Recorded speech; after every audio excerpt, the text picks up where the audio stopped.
Now, more of Illinois Rising, presented by the Illinois Policy Institute, the only show directly addressing the problems and solutions for Illinois. Now, from AM 560, here's Dan Proft.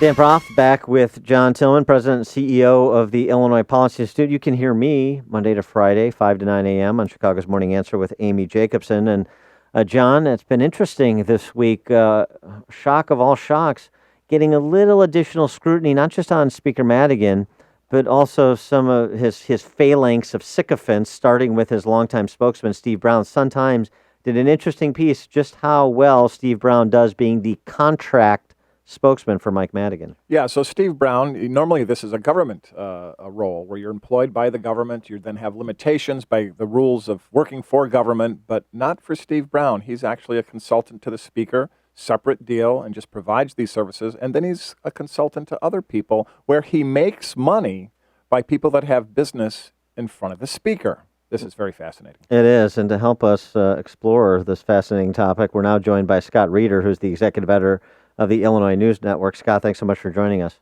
Great to be here. Now, to John's point, turns out Steve Brown has other state contractual work with places like Chicago State University. Emil Jones is a university there. Solid Waste Agency of Northern Cook County. That's sexy.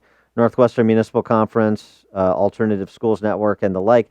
But Steve Brown made the point in response to the Sun-Times inquiry that, look, he doesn't lobby the Speaker on any issues related to that. He's just a mouthpiece, and so he has the proper wall set up between his relationship and duties with the Speaker and these other entities for which he works. Trust me, just trust me. Yeah, does that not satisfy your concern? Well, I mean, one of the things that comes to mind is, I've been covering the state legislature since 1988, and Steve Brown was here back in 1988. I mean, when I was here, when I first started. The thing that is interesting and important to remember is Mike Madigan surrounds himself with very few confidants.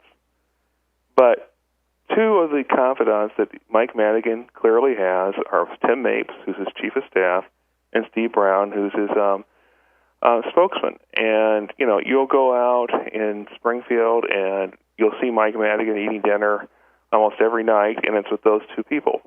He communicates almost exclusively with those two people. It's a face-to-face business, And Brown's role is more than just being a spokesman. He's a strategist. I mean, he goes back in the back rooms. I've had friends that were back in the smoke-filled rooms, as you call them, or whatever. And Steve Brown is really sitting there strategizing with Mike Madigan on what bills to call on a particular day, how should we handle this, how should we respond to this Republican attack, those sort of things. That's his role. Nothing wrong with that role, but he's very much more than just a spokesman. Very much like Mike Lawrence was much more than a spokesman for Jim Edgar. He was a senior advisor, and that's really how I would describe Steve Brown's role under Madigan. Is he's a senior advisor who's very close to the Speaker, who is his go-to guy. And the other part of this, so what you're talking about, Scott, is the Steve Brown's role with the Speaker as a strategist, a consigliere, and all the rest of it. But think about all the relationships he has with these people who pay him money and how they might alter their behavior. They might alter their policy positions. They might alter their operating norm based upon the fact that Steve Brown is their paid spokesman and do the Speaker's bidding, even though they're taxpayer funded and should be an equitable player. Exactly. And one of the things to remember, when Steve Brown, you have to ask yourself, why are these outfits going to Steve Brown? I mean, because he's good at his job. Let's give him the benefit of the doubt. Let's say that he's really not lobbying the Speaker. But why do you think these folks are going to Steve Brown and spending this kind of money? They have perception that he is able to influence things. It's interesting, the Steve Brown, and documenting the couple $100,000 he allegedly makes. I suspect that Sun-Times report is the tip of the iceberg. I suspect he makes a lot more than that. But one of the things I didn't touch on in that story that I thought was curious is Steve's not only a spokesman for Mike Madigan as Speaker of the House, he's also a spokesman for the Illinois Democratic Party, which Mike Madigan heads.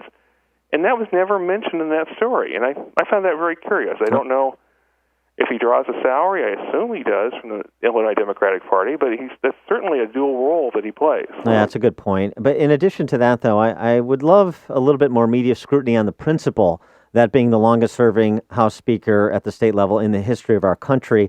Because Mike Madigan, we all concede he's the most powerful politician in the state. Chicago media does, and yet we don't demand of him what we demand of our gubernatorial candidates. Bruce Rauner, release your tax returns. Bruce Rauner, give us a full accounting of your financial interests.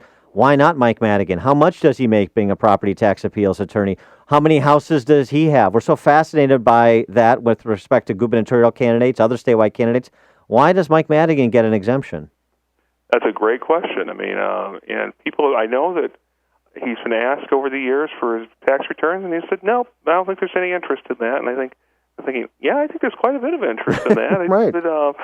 Scott, I just don't want to give them. Yeah. Scott, isn't the truth that the media, particularly the legacy media, in fact, we're talking about this story because it's an unusual story. A legacy media outlet, the Sun-Times, wrote this story. Fairly unusual for him to get this kind of scrutiny. There's been some over the years, but isn't the truth that the Springfield media team down there for the legacy media, they're terrified to challenge Mike Madigan? They don't want to be cut off of access the way he's tried to cut you off? Yeah, I think that's a reasonable assumption. I mean, I think a lot of folks have very cozy relationships with the Speaker, and they don't want that access to come to an end.